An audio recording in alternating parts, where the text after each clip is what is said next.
It was supposed to be my last night shift at Hollow Creek Asylum. Just one more night, then I thought I'd finally be done with that place. Pause 2 seconds, lower voice. They'd closed the asylum decades ago and turned it into an archive. Boarded windows, rusted gates, and a silence that felt like a held breath. Sound FX, long building creak. My job was simple. Sit in the security room, watch the old cameras, and log anything that moved. No visitors after dark, no staff, only the hush of old floors and machines. Around 11, the screens began to flutter. Gray static waving across the monitors like winter snow. Camera 9, the east wing, caught something sliding along the hall. A shape, then nothing. When the picture cleared, the corridor was empty. Only peeling wallpaper and an abandoned gurney.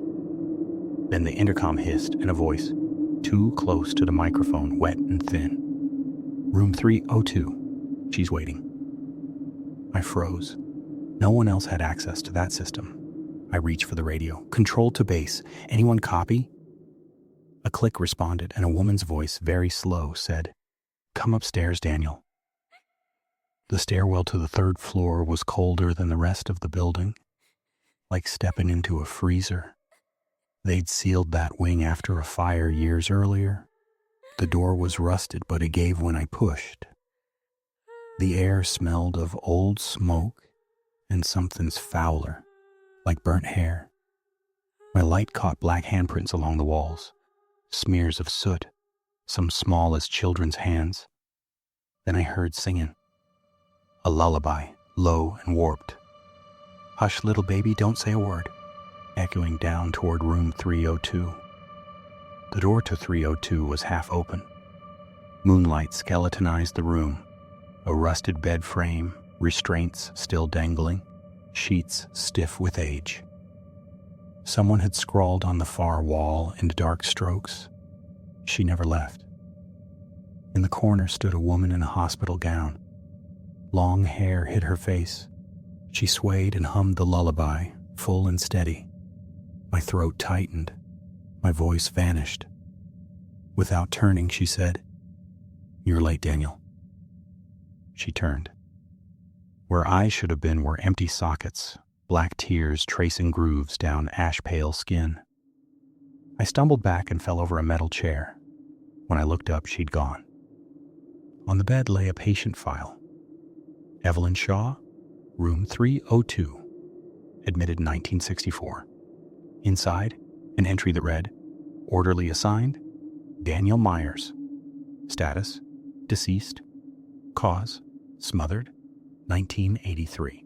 I wasn't born in 1983. The name caught in my head like an echo. Daniel Myers. My name. I ran back to the security room to leave, but the main door wouldn't open, as if something pressed from the other side. The monitors flipped to life, and there she walked the halls again, dragging a sheet behind her, coming toward my room. Under the desk, I found a dusty archive box labeled Audio Logs, 1983. I played a tape.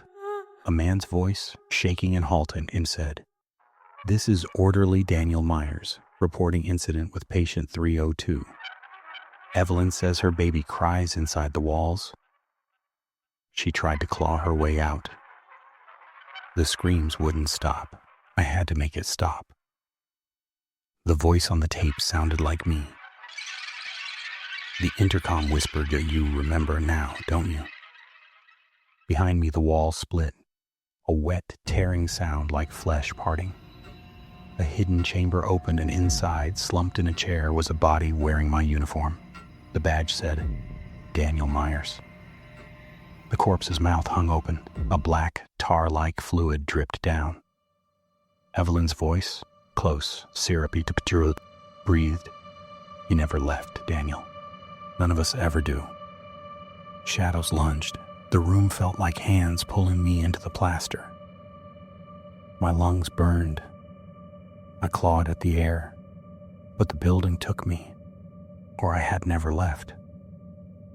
A week later, another guard bolted from Hollow Creek in the middle of the night, raving about a woman singing. When officials checked the security room, the monitors were still playing. Each screen looped footage of a man sitting, blank-eyed, watching cameras. His face was pale, immobile, and if you walked in the room, you could feel his eyes follow you.